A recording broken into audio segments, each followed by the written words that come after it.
الحمد لله رب العالمين والصلاة والسلام على سيد الأنبياء والمرسلين أما بعد فأعوذ بالله من الشيطان الرجيم بسم الله الرحمن الرحيم إن الله وملائكته يصلون على النبي يا أيها الذين آمنوا صلوا علیہ وسلموا تسلیما۔ بے شک اللہ تعالیٰ اور اس کے فرشتے نبی پاک صلی اللہ علیہ وآلہ وسلم پر درود و سلام بھیجتے ہیں، تو اے ایمان والو، تم بھی نبی پاک صلی اللہ علیہ وآلہ وسلم پر درود و سلام بھیجو۔ السلام علیکم۔ آج ہم جس ٹاپک پہ بات کریں گے وہ محرم الحرام اور عاشورہ کی فضیلت اور تاریخی پس منظر ہوگا۔ عموماً یہ تصور کیا جاتا ہے کہ محرم کا تقدس و احترام، اس کی وجہ حرمت صرف سیدنا حسین رضی اللہ تعالیٰ عنہ کی شہادت ہے، حالانکہ یہ بات حقائق سے بالکل منافی اور درست نہیں ہے۔ اللہ تعالیٰ نے سال کے 12 مہینے پیدا کیے ہوئے ہیں اور اپنے فضل و کرم سے پورے سال کے بعض ایام کو خصوصی فضیلت عطا فرمائی ہے۔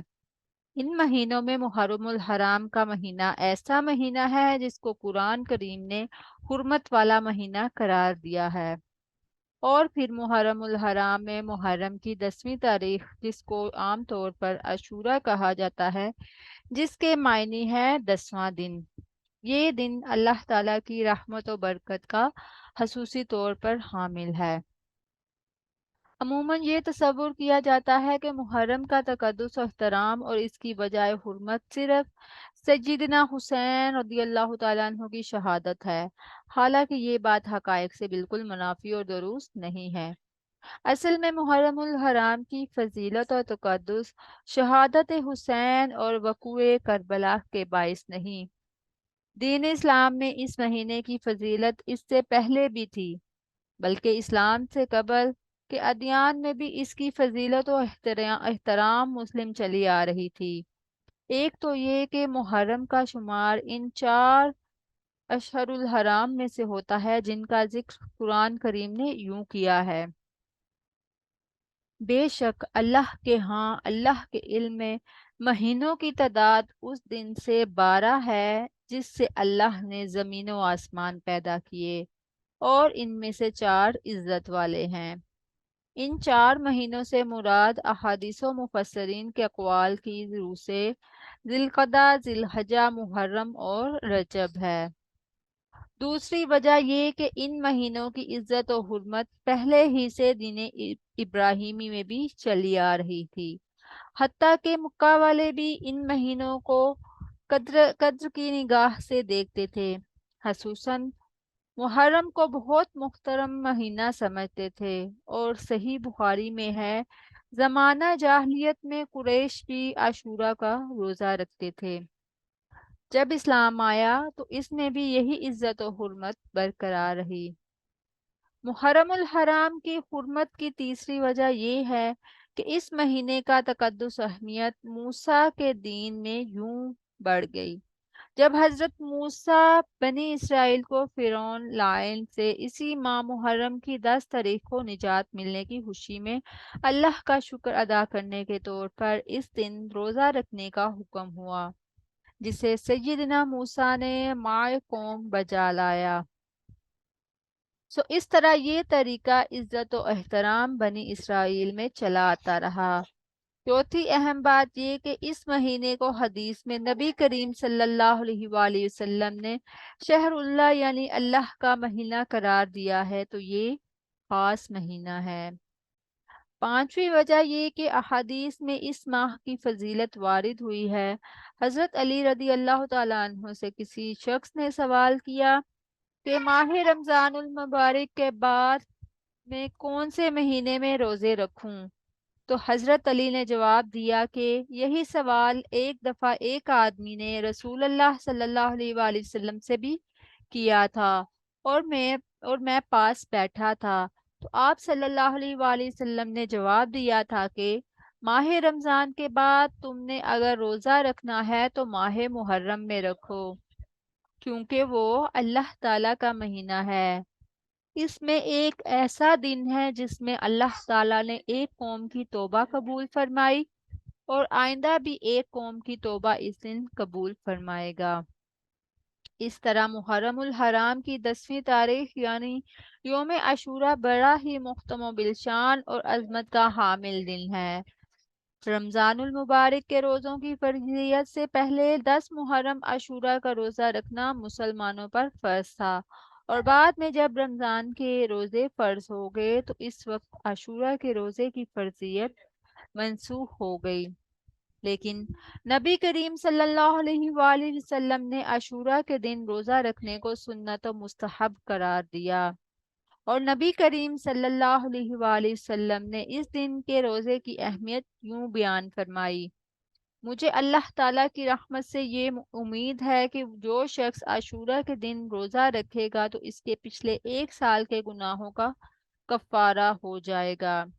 اسی طرح 10 محرم کے دن اللہ تعالیٰ نے حضرت موسیٰ اور ان کی قوم کو فرعون سے نجات دلائی، تو حضرت موسیٰ نے اس دن بطور شکرانے کے روزہ رکھا، اس لیے یہودی بھی اس دن شکرانے کے طور پر روزہ رکھتے تھے۔ نبی کریم صلی اللہ علیہ وآلہ وسلم کے علم میں جب یہ بات آئی تو آپ صلی اللہ علیہ وآلہ وسلم نے فرمایا: ہم موسیٰ کے طرز عمل کو اپنانے کے لیے تم یہودیوں سے زیادہ حقدار ہے۔ سو آپ نے خود بھی 10 محرم عاشورہ کا روزہ رکھا اور صحابہ کرام رضی اللہ تعالیٰ عنہ کو بھی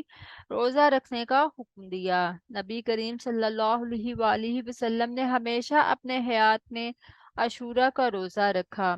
مگر وفات سے پہلے جو عاشورہ کا دن آیا تھا تو آپ نے روزہ رکھا، اور ساتھ یہ بھی فرمایا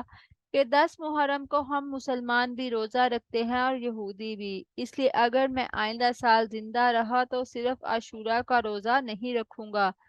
بلکہ اس کے ساتھ ایک روزہ اور ملاؤں گا، یعنی 9 محرم یا 11 محرم کا روزہ بھی رکھوں گا، تاکہ یہودیوں کے ساتھ مشابہت ختم ہو جائے۔ یہاں ایک قابل غور بات یہ ہے کہ نبی کریم صلی اللہ علیہ وآلہ وسلم نے غیر مسلموں کی مشابہت عام زندگی میں تو کجا، عبادات میں بھی آپ صلی اللہ علیہ وآلہ وسلم نے احتراز فرمایا اور صحابہ کرام کو بھی حکم دیا۔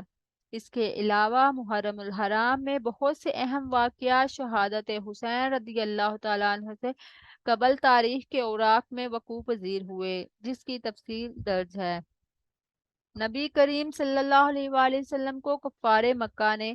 یکم محرم کو شعیب ابی طالب میں محصور کیا تھا۔ خلیفہ ثانی سیدنا عمر فاروق کی شہادت یکم محرم کو ہوئی۔ مشہور صحابی میزبان رسول سیدنا ابو ایوب انصاری کی وفات بھی یکم محرم کو پیش آئی، اور اس کے بعد اتفاقی طور پر اسی محرم 10 تاریخ کو نواسہ رسول سیدنا حسین رضی اللہ تعالیٰ عنہ کی شہادت کا واقعہ بھی پیش آیا۔ الغرض مندرجہ ذیل بالا تفصیل سے یہ بات واضح ہو گئی کہ محرم الحرام کو حرمت والا مہینہ صرف شہادت حسین یا واقعہ کربلا کی وجہ سے نہیں بلکہ اسلام اور اس سے قبل کے ادیان میں اور تخلیق کائنات کے دن سے اس کی تقدس و حرمت چلی آ رہی ہے۔ افسوس کہ ہمارے مسلمان بھی اپنے دین کے حوالے سے کافی لا علم ہیں، اور رافضی سپاہیوں نے لوگوں کے اذہان میں غیر محسوس طریقے سے یہ جھوٹ سما دیا ہے کہ محرم کی عظمت و حرمت صرف شہادت حسین کی وجہ سے ہے، اور دوسرا یہ غلط خیال بھی لوگوں کے ذہنوں میں بٹھایا ہے کہ دنیا میں شہادت حسین جیسا مظلومیت کا اور کوئی سانحہ نہیں ہے، حالانکہ اس سے کئی زیادہ دلسوز اور مظلومیت کے بے شمار واقعات تاریخ اسلام میں جا بجا موجود ہے، جن میں ایک واقعہ خلیفہ رسول امیر المومنین سیدنا عثمان کی شہادت ہے، جس کو سپاہیوں نے بڑی بے دردی سے شہید کیا گیا تھا۔ اس طرح نبی کریم صلی اللہ علیہ وآلہ وسلم کے اقدام مبارک طائف میں لہو لہان ہونا، اور اس طرح غزوہ احد میں دانت مبارکہ شہید ہونا، چہرہ انور کا زخمی ہونا اور اس سے نہ رکنے والا خون جاری ہونا، انگلی سے خون بہنا، اور تاریخ اسلام میں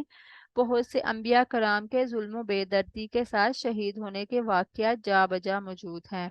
مگر آپ نے کسی کے منہ اور قلم سے ایسے واقعات کا تذکرہ نہ سنا اور نہ اتنا اجاگر کرتے دیکھا ہوگا۔ آج کسی کو یہ گوارا نہیں کہ تاریخ اسلام کو دیکھے اور مطالعہ کر کے اس تاریخ کا پردہ چاک کر دے۔ اللہ تعالی ہمیں دین اسلام کی صحیح سمجھ بوجھ عطا فرمائے اور اسلام پہ چلنے کی توفیق عطا فرمائے، آمین۔ وما علینا الا البلاغ المبین۔ صلو علی الحبیب صلی اللہ تعالی علی محمد صلی اللہ علیہ وآلہ وسلم۔